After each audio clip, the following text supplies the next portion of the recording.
diversity of our country and the people who call the U.S. home, and also is really a testament to the power of the beauty of Puerto Rico, a community that's a part of our country that has endured and suffered through a lot.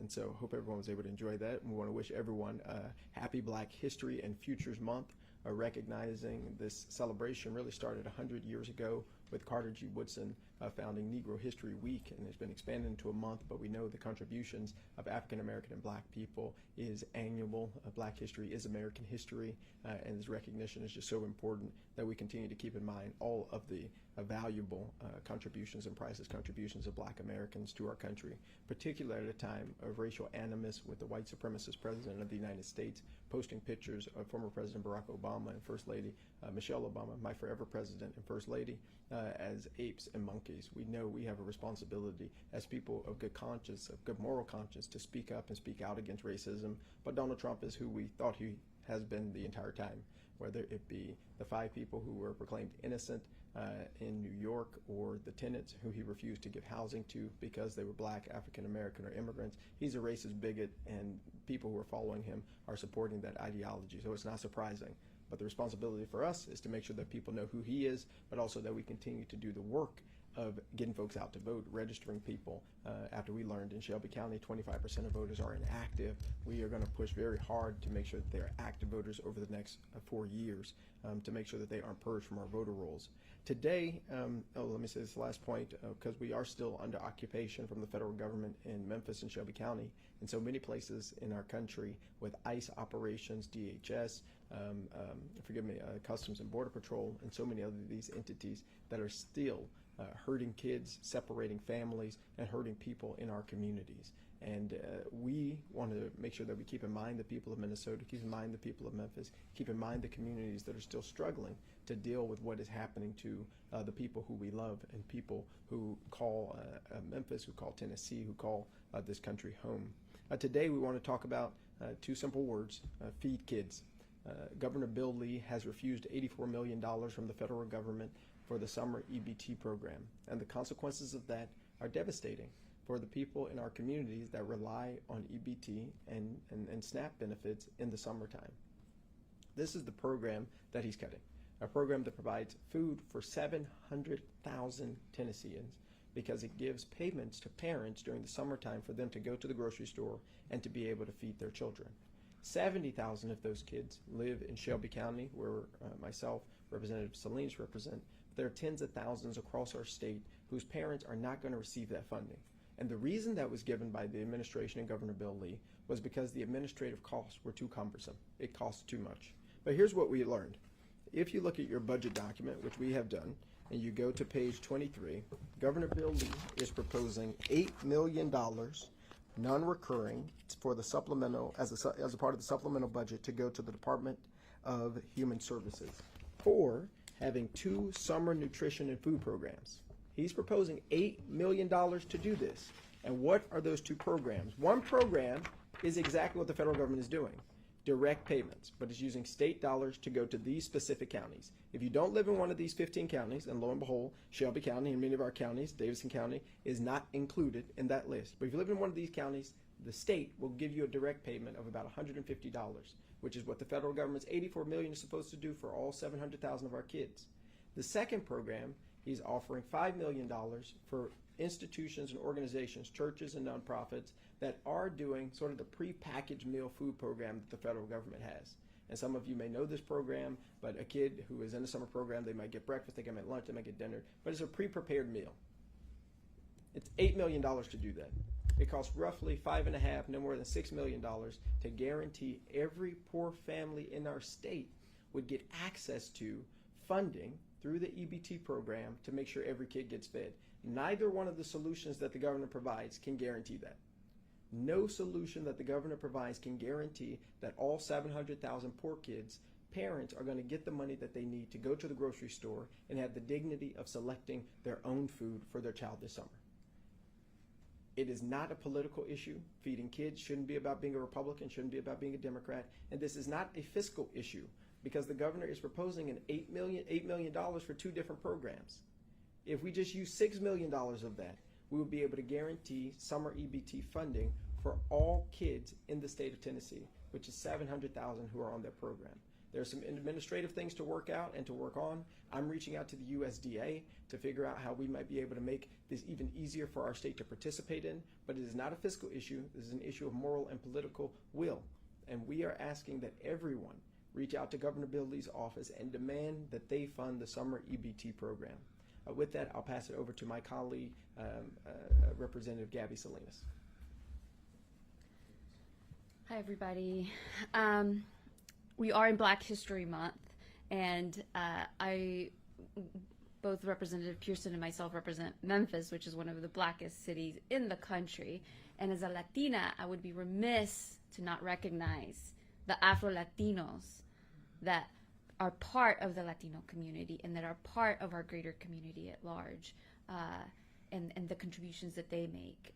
I was so proud when President Biden put Celia Cruz as the representative of Latinos, a black woman from Cuba who came here and lived out the American dream and gave back. And so I think I would be remiss not to mention how important and how much of it gives our Latino community the presence and the culture and everything that the Latino, the Afro-Latino part of our community has brought to our countries at large.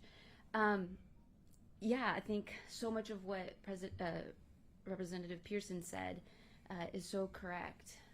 In a time where we are putting hundreds of millions of dollars to divide our communities, to separate families, it is hard to imagine that the leadership is saying we don't have money to feed our kids.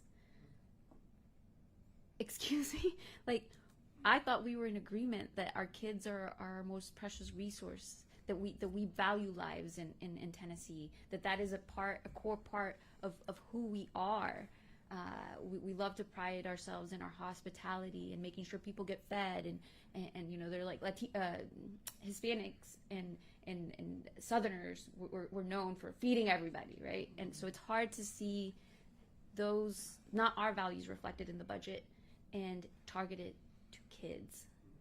So I join 40 county mayors that have signed on to a letter asking the governor to reconsider his decision, and the deadline has passed. So as a result of that, I brought on legislation that would add transparency to this decision-making power and take that decision and put it in the hands of the people that represent these counties and put it in the House of Representatives and in the Senate.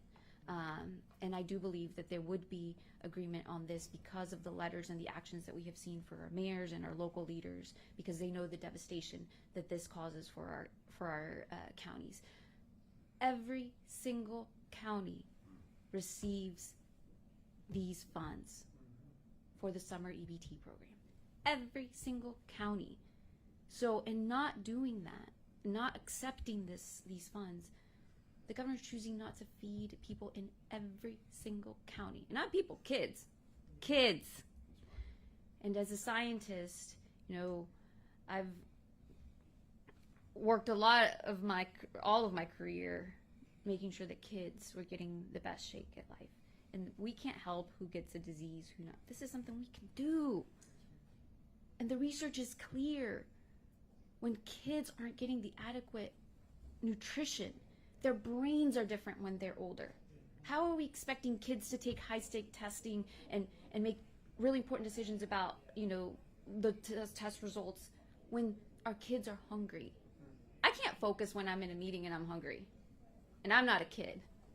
And I can only imagine everything that we're putting our kids through. Not only are they fearful of their friends being taken away or their family being broken apart, and now we're adding to that and making sure that they have food insecurity. So I hope that my bill would bring stability to kids all across our state, to make sure that we as legislators take up these votes every year that they're up and make the right decision. And I do believe that we can come together to feed our kids.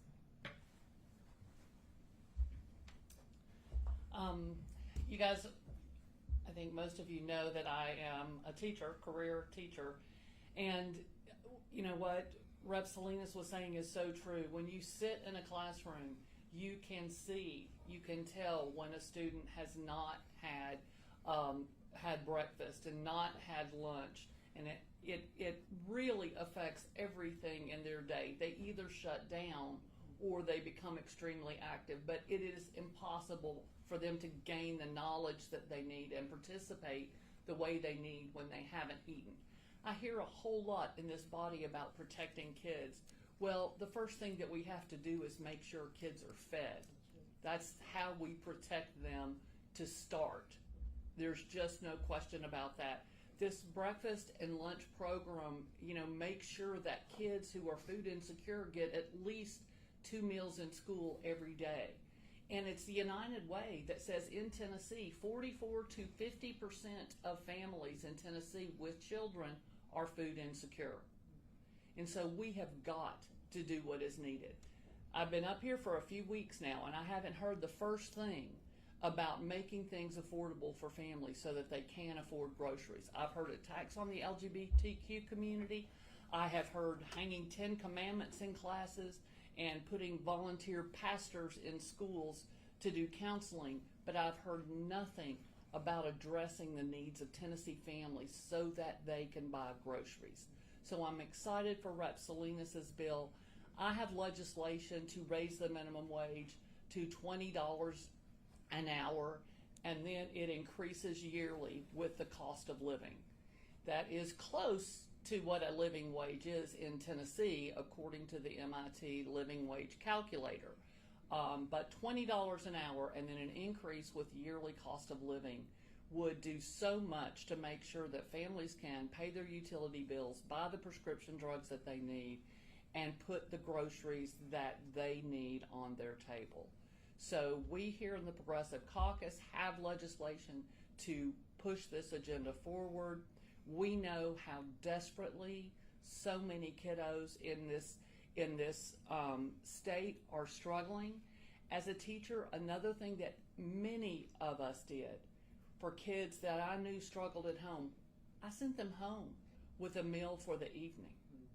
We paid for that ourselves, but I can remember kids I had that I sent home with some kind of frozen dinner or some kind of meal for every night, because I also knew that they probably weren't going to get something that evening. And for most of us, I would hope that the idea of kids going to bed hungry is horrifying. I cannot imagine it, but I know that it happens, and I know that it is something that doesn't have to happen. We have the ability to ensure that that doesn't happen. So we're going to fight as hard as we can to make sure that it doesn't happen. Jason. Thank you. I just want to add, I'm proud to be a state representative, but I'm even prouder to be a father. And as a parent, to think about all the families that are going to have to go through this summer knowing that their children are not going to be properly fed. It's anyone who wants to not feed kids, it's heartless, it's inhumane, it is reprehensible. This should be a main priority. Let's be clear, we are paying these dollars federally. All of us are paying this money to the federal government. Our governor is simply refusing to accept and use these funds. It makes no sense, and all Tennesseans should be outraged, because at the very least, the most important thing we can do is take care of our children in this state. And so I'm also happy to be supporting the legislation that we'll be bringing. Last week and the week before, as we dealt with the tragic storms, the devastating storms here in Nashville, one of the key things I heard again and again from my neighbors and friends was how upset they were that schools were not open, because they knew that many of our children were not going to have access to meals as our schools remain closed as a result of the storms and the power outages. And so I know firsthand that for each one of us up here, not just for us, but for the people we represent, making sure that our children are fed is a key priority, and we must continue to fight and do everything we can to not have partisan politics and some sort of ridiculous ideology get in the way of feeding our kids. Thank you.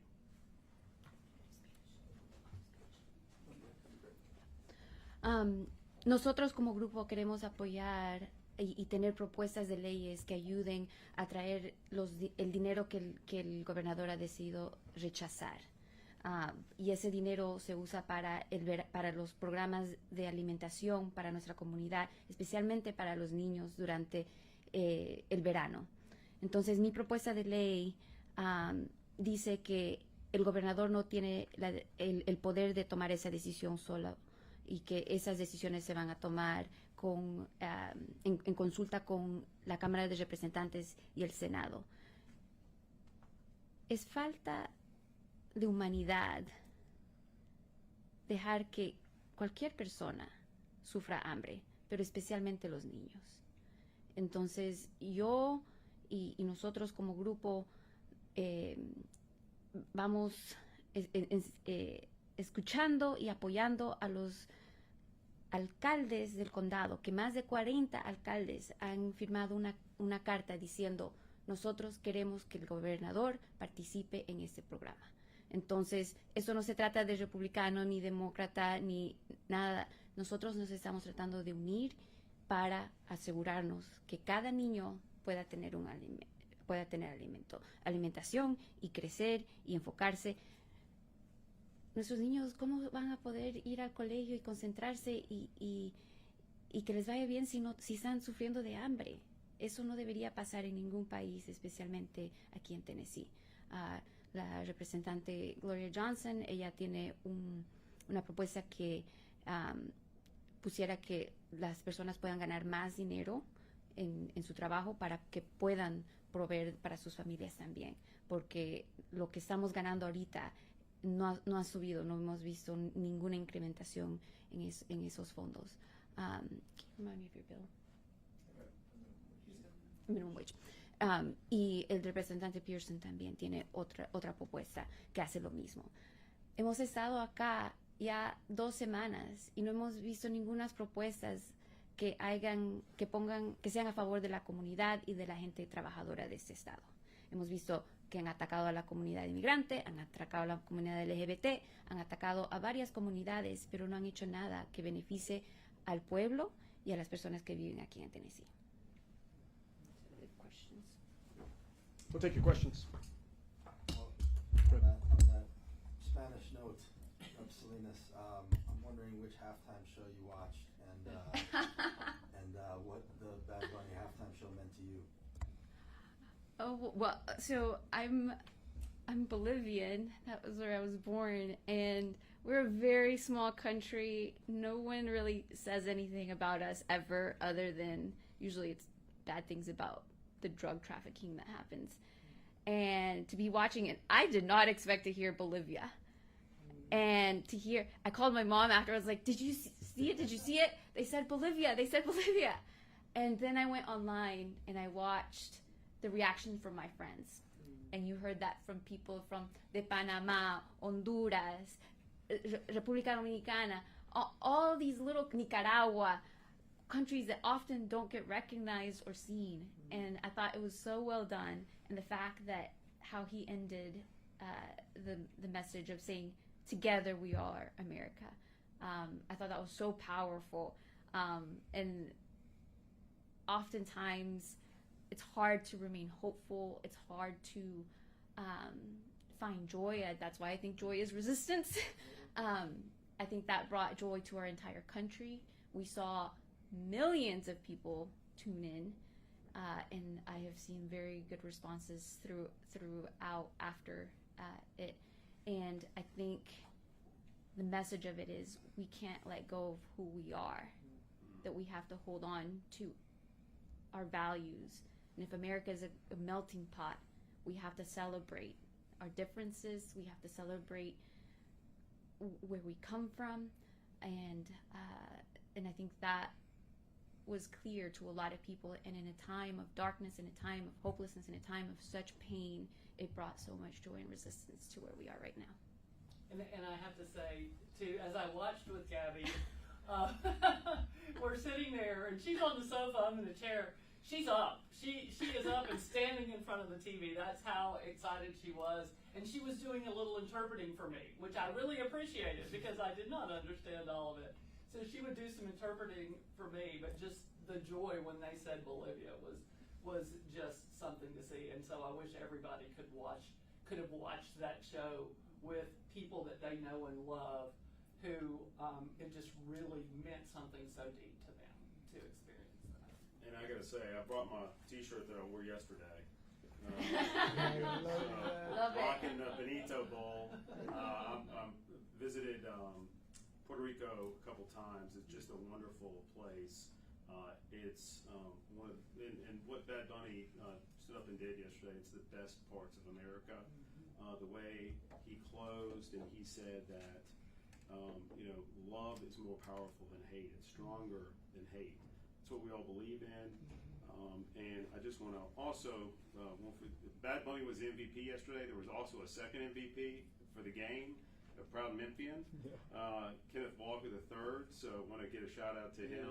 But Bad Bunny just gave an incredible halftime performance that just really shows how beautiful culture, the entire American cultures, and all the different cultures that are represented in America, how truly special they are. And that's what makes America great. And I was excited for it, and I really appreciate my wife for giving me this T-shirt. Well, as you know, being in Nashville, we also should shout out Brandy Carlisle, who did an excellent job as well. So everybody did a great job. Tennessee represented. Kudos to Brandy Carlisle as well. Tennessee was well represented. Other good questions? Okay. Gaby, para que la gente lo entienda en español. Ah, sí. Era realmente bonito ver a Bad Bunny con estas banderas de todos los países. Sí. Luego el presidente Donald Trump en su mensaje, como era a lo mejor de esperarse, pero yo creo que el show habló por sí solo y la unión de las Américas como tal. Entonces, Sí. ¿cuál es tu mensaje y cómo lo percibiste? Además que, bueno, dijeron Bolivia. Bueno, no solamente Bolivia, pero todos los países. Y en una manera que, bueno, qué orgullo tener un latino, y no uno, varios, Ricky Martin, Cardi B, representando a los afrolatinos.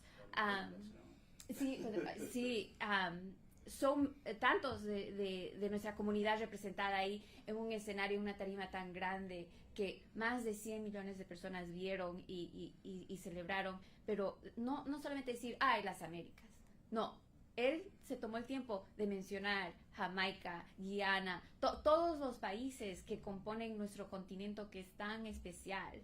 Tenemos tanta riqueza como continente y siempre nos dividimos hasta entre los latinos, ¿no? No vamos a hablar de eso, pero porque el mensaje fue tan poderoso en tener no solamente ese mensaje de unidad, pero también de las varias generaciones. Había muchas generaciones representadas cuando estaban jugando dominós y los diferentes trabajos que la comunidad latina ha tenido en nuestros países y aquí también en nuestro país adoptivo. Entonces fue un momento de orgullo, porque no solamente como boliviana, pero también como latina y americana. Y el mensaje es que, como cerró el show, dijo, todos somos América. Y en un momento de oscuridad, en un momento de tanta tristeza y falta de esperanza, él trajo eso a nuestra comunidad y tenemos que usar eso para poder resistir el próximo tiempo que se viene, los próximos años, 3 años. Y la canción que cantó Ricky Martin, que fue una interpretación de una canción de Bad Bunny, cuando dijo, no suelten sus banderas, no suelten la cultura. Qué mensaje tan poderoso en ese momento. Y esa es la manera que vamos a sobrevivir. No es fácil dejar todo tu cultura. Entonces tenemos que seguir en la lucha, y ese show me dio harta esperanza. Sí, gracias. One more thing. I guess maybe for Gloria. What does your pen say? And do you have any reaction? I know we heard from Rep. Pearson about the Obama video that Trump posted, but I'm curious your thoughts on that also. My pen says eat racists. What does it say? My pen says eat racists. It's an alligator. I was horrified when I woke up Friday morning to that meme. It's such a weird thing. I wasn't surprised of this coming from the president. However, it is a huge change from gaslighting with a dog whistle. People refer to things as a dog whistle. This wasn't a dog whistle. This was full mask off, hood off racism. And I think that what we have to talk about is the lie that the white supremacist house told the staff of the white supremacist house, the lie that Caroline Leavitt, when she tried to brush it off as a joke related to the Lion King. Well, honey, there aren't any apes in the Lion King. Just stop with your lies. And then a staffer said, then they blamed it on a staffer. And I guess, dare I say it, thank you, Mr. Trump, for clearing it all up to the press in a press gaggle when you said, yes, I saw the video, I gave it to the staffer to post, and I agree with the video. So anybody who pretends like it was some staffer without his knowledge, he said it. It's on tape. So if you support this president, you support racism, along with supporting pedophilia, or at least covering for pedophilia. So this is where we are in this country.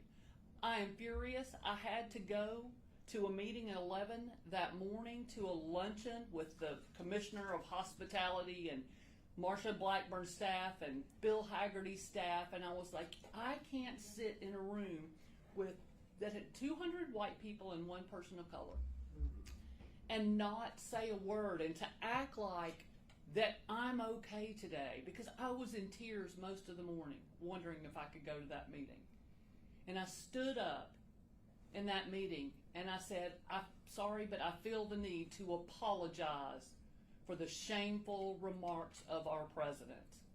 And everyone was aghast. How dare she speak? But I couldn't be in that room and not speak. And I'll hardly be in a room when I'm not going to speak, because I want people to know what I stand for, and what the 70,000 people that I represent, the majority of them, are not racist and do not condone this.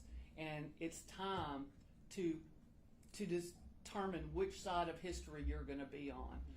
I'm going to be on the right side. The people in my district want to be on the right side of history. I will call it racist. I will call it the white supremacist house. I got that from Elizabeth Booker, and she was right. She is right, and that's what we got to do. We've got to call it what it is. We'll be meeting with the USDA. No, go ahead. If Governor Lee doesn't hear your plea today, if Republican lawmakers do not hear your plea today, if by the summer there's no way for these families to get fed or anything like that, what then? Do you have any sort of resources, any sort of backup plan or anything like that? Or yeah, so two things. One, got a meeting on the books with the USDA today to learn what is our responsibility or the opportunity that we have now that the first deadline of January 1st had passed. How does a state still get access to those resources, those funds, if the governor decides to reallocate his supplemental budget to just go ahead and feed the 700,000 kids? I've met with a lot of pastors, a lot of other nonprofit leaders and organizations who I think will be joining this call. And once we have that process in place, we're going to push for that through the end of session, through and up to the summertime, to do our best to get these kids, parents, the money that they need to go to the grocery store. Grocery stores that also are kept alive by EBT dollars throughout the year, as we saw after SNAP benefits got cut. The second thing is we do have a number of churches and nonprofit institutions that do have those prepackaged lunches and meals. And so we'll have a responsibility of at least sharing that information out into our community. But the challenge is, when you're in a place like Memphis, we don't have great public transportation. And so there's no way that guarantee that a kid's going to be able to make it to that location every single day to be able to get the food that they need, compared to a parent who may take one trip to the grocery store, catching the bus. It's always thinking, and I think the difference between the way that we think versus our colleagues, we always think from the place of the person with the least amount of privilege, the person with the least amount of resources. And then you demand policies and govern from there, not from the people with the most privilege and the most power. I have Go ahead. something to add. Yeah.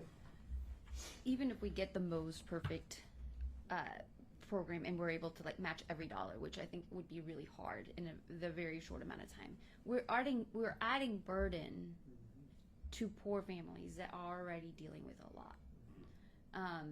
And there's only one program that can address that. And we as decision-making people and leaders in our community have the responsibility to not get to that point. And we're already in a point where it's almost too late, right? We've already let a deadline pass. So we have to figure out a way of getting this done, because if not, kids and people will go hungry, even if we have a plan, because it's, again, transportation, there's a lot that goes into it. Allergies, so much that goes into it. You don't get to pick. And when we have the solution not to do this would be a travesty, even if everybody steps up and chips in afterwards. That's right.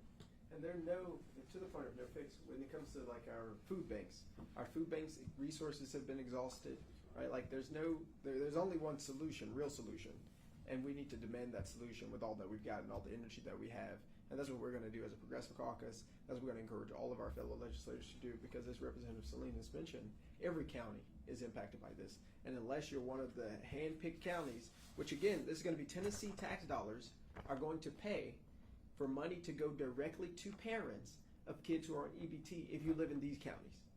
But the rest of our counties, you have to try and make your way to one of the food sites, which isn't fair. And it isn't right. And again, we're having to pay for this when in fact the federal government has $84 million for us to use. And so you're misusing Tennessee's taxpayer money when we've already paid for this. It's taxing us twice, which is completely unnecessary. Money for those could go to raising teacher salaries. Could go to raising teacher salaries. There are other things the money could go to. And so, including the administrative costs that they were complaining about initially. And so you'll see us continue to work on this issue among many others in the pursuit of progress and justice for all Tennesseans, all Tennessean kids and families. Thank you all so much. Thank you.